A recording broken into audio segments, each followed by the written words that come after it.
Jadi pengusaha jalur karyawan.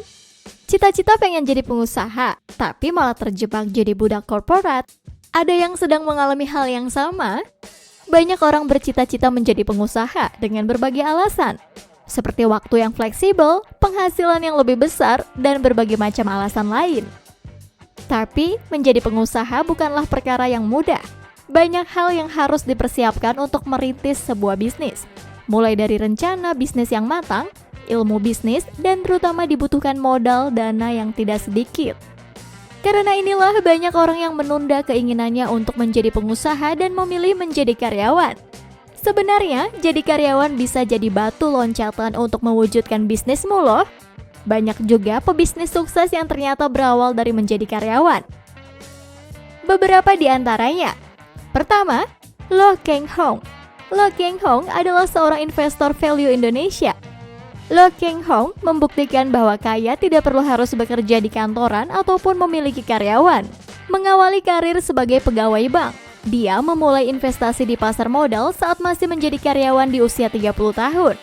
7 tahun kemudian, ia memutuskan keluar dari pekerjaannya saat sudah mendapatkan keuntungan yang cukup dari investasinya dan fokus menjadi full-time investor. Kedua, William Tanuwijaya. Ia dikenal sebagai CEO dan co-founder dari salah satu e-commerce besar di Indonesia, yaitu Tokopedia.com. Tapi sebelumnya, William tidak berasal dari keluarga kaya. Dulu, ia merantau ke Jakarta untuk menempuh pendidikan tinggi. Selama menempuh pendidikan tinggi, William bekerja sebagai penjaga warnet untuk menambah uang saku. Dan dari situlah, ia mengenal lebih banyak mengenai internet. Setelah lulus, ia bekerja di berbagai perusahaan software developer dan game developer. William bekerja sebagai karyawan swasta selama 10 tahun sebelum akhirnya mendapat modal dari bos tempatnya bekerja untuk mewujudkan ide bisnisnya. Ketiga, Afid Dwi Purwanto. Jika kamu penggemar stik sapi, kamu pasti pernah dengar nama Holy Cow by Chef Afid. Sebelum menjalankan bisnis F&B-nya yang sukses saat ini, keinginan Afid untuk menjadi pebisnis sempat ditentang oleh orang tuanya. Orang tuanya menginginkan Afid bekerja menjadi seorang profesional dengan gaji yang pasti. Walaupun begitu, cita-citanya untuk menjadi pengusaha tidak luntur. Sebelumnya, ia sempat bekerja di beberapa perusahaan media dan sempat menjadi manajer. Pada tahun 2009, ia membuka gerai pertamanya berupa warung tenda dan dalam 6 bulan, ia sudah bisa membuka gerai permanennya di Senopati. Definisi dari hasil yang tidak mengkhianati usaha. Melihat cerita-cerita para pengusaha sukses tadi, kamu percaya kan jika jadi karyawan bisa menjadi langkah awal untuk kamu menjadi pembisnis? Hal ini bisa tercapai asalkan kamu tidak terjebak di zona nyaman sebagai karyawan dan tetap mempersiapkan hal-hal yang dibutuhkan oleh bisnismu. Jika kamu ingin menjadi pengusaha, kamu harus melatih diri kamu untuk memiliki mental pengusaha seperti berikut ini. Pertama, mengambil bukan menghindari resiko. Seorang pengusaha bukanlah orang yang takut dan menghindari resiko, tapi justru orang yang berani menghadapinya. Tentu saja dengan memperhitungkan segala dampaknya sejak awal. Kedua, percaya diri, ulet, dan gigih. Hampir setiap pengusaha sukses pasti pernah mendapatkan cibiran dan diremehkan oleh orang sekitar. Namun mereka percaya pada kemampuan dirinya dan tetap ulet serta gigih meraih apa yang diyakini. Tanpa itu semua, sulit bagi seseorang untuk bisa menjadi pengusaha yang sukses. Ketiga, rasa ingin tahu yang besar. Untuk jadi pengusaha, kamu perlu memiliki rasa ingin tahu yang besar mengenai berbagai hal, termasuk juga bagaimana membenahi sesuatu yang tidak berjalan dengan baik. Keempat, menikmati proses. Jangan terjebak dalam zona nyaman. Menjadi pengusaha adalah sebuah petualangan yang menarik. Jangan lupa juga untuk tetap menikmati proses yang kamu jalani meski dari nol, dan terus berjalan untuk menghadapi tantangan baru.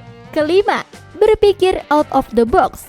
Ingatlah bahwa menjadi pengusaha berarti kamu menjadi pemimpin atas sebuah tim. Cobalah untuk berpikir outside the box dan berikan ide-ide untuk yang sulit ditebak untuk bisnis dan juga tim kamu. Kamu bisa melatih diri untuk memiliki mental pengusaha. Anggap sekarang kamu masih bekerja di bisnis orang lain. Kamu bisa sambil menyerap ilmu dan mengumpulkan modal untuk bisnismu sendiri. Seperti peribahasa sambil menyelam minum air. Untuk itu, jika kamu ingin menjalankan bisnis sendiri, kamu perlu memilih mengawali karir di industri yang tepat.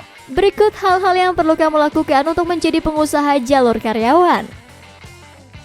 Pertama, menyadari peluang yang ada. Penting bagi seseorang pengusaha untuk membaca setiap peluang yang ada. Semakin jeli Anda melihat peluang, maka akan semakin baik nantinya usaha yang Anda jalani. Jangan lupa juga untuk memulai segala hal yang Anda lakukan dengan niat, usaha, dan doa. Kedua, komitmen yang kuat. Sudah punya niat yang besar untuk berganti profesi dari karyawan jadi pengusaha, dibarengi dengan komitmen. Percuma sudah memiliki niat, rencana bisnis yang hebat, tetapi kamu menjalankannya dengan maju mundur dan malas-malasan. Komitmen diperlukan sejak awal ketika kamu mulai membangun bisnis. Dengan komitmen yang kuat, kamu tidak akan mudah terpengaruh, tidak pantang menyerah, dan akan secara gigih berupaya untuk mencapai kesuksesan. Ketiga, bekerja di bidang yang kamu sukai. Menjalankan hal yang kamu sukai akan membuat kamu lebih rileks. Bahkan jika berhadapan dengan sesuatu yang sulit sekalipun, hal ini juga berlaku untuk bisnis. Sebelum kamu membuat bisnismu sendiri, kamu bisa mulai dengan bekerja di bidang yang masih berkaitan dengan bisnis impianmu. Misalnya, kamu ingin buka bisnis makanan, kamu bisa bekerja di perusahaan F&B agar kamu mengetahui sistem operasional mereka, cara mereka mengelola perusahaan, cara menghadapi customer, dan hal lain yang berkaitan dengan bisnis F&B. Untuk mendapatkan ilmu bisnis pada perusahaan tempatmu bekerja, dan nantinya ilmu tersebut bisa kamu terapkan pada bisnis kamu sendiri.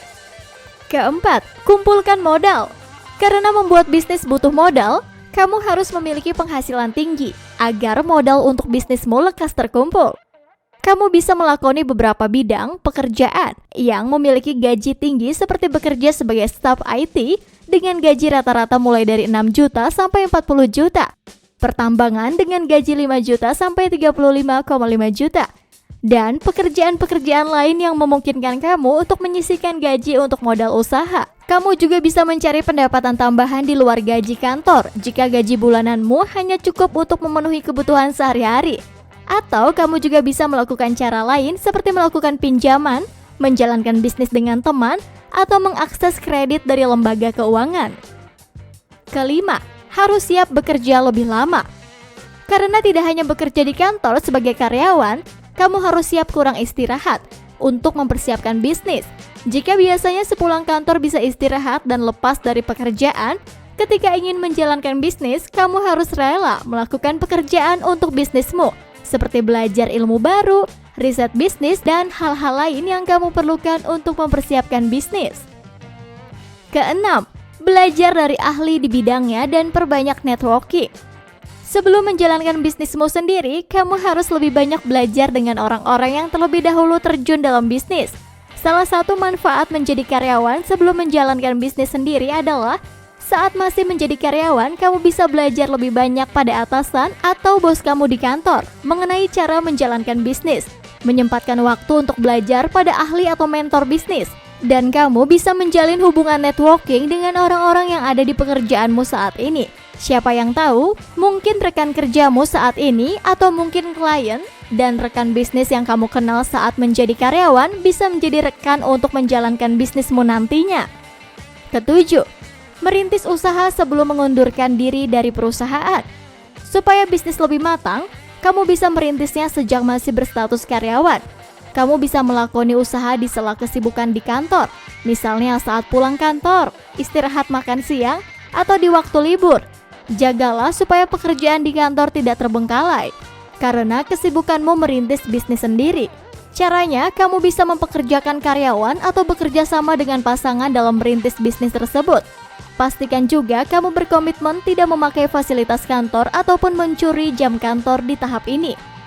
Kamu juga perlu memantau bisnis dan karyawan kamu, disiplin melakukan evaluasi, membuat laporan keuangan sederhana, serta mengecek stok barang secara berkala. Jangan lupa untuk memutar pendapatan di bisnis kamu untuk menambah stok dan menggunakan sebagian keuntungan untuk mengembangkan bisnis. Untuk keuangan pribadi tidak tercampur dengan keuangan bisnis. Sebaiknya kamu memisahkan rekening keduanya. 8. Fokus dalam tujuan dan pantang menyerah. Dalam perjalanan bisnis, kita akan sering mengalami hambatan, baik itu sikap keluarga yang tidak proaktif maupun lingkungan sekitar yang meremehkan.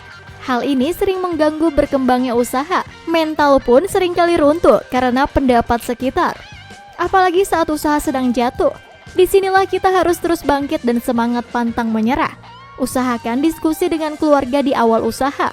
Minta dukungan dari mereka, selalu menjaga semangat dengan sharing ke sesama pengusaha, terutama yang sudah berpengalaman, adalah hal yang baik.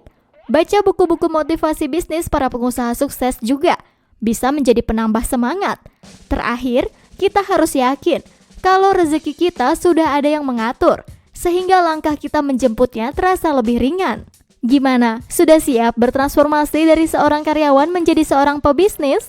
Sekarang kamu percayakan bahwa menjadi karyawan bukan berarti impianmu menjadi pebisnis telah kandas. Justru menjadi karyawan adalah kesempatan untuk kamu menimba ilmu bisnis lebih banyak dari mereka yang sudah terjun di dunia bisnis lebih dulu.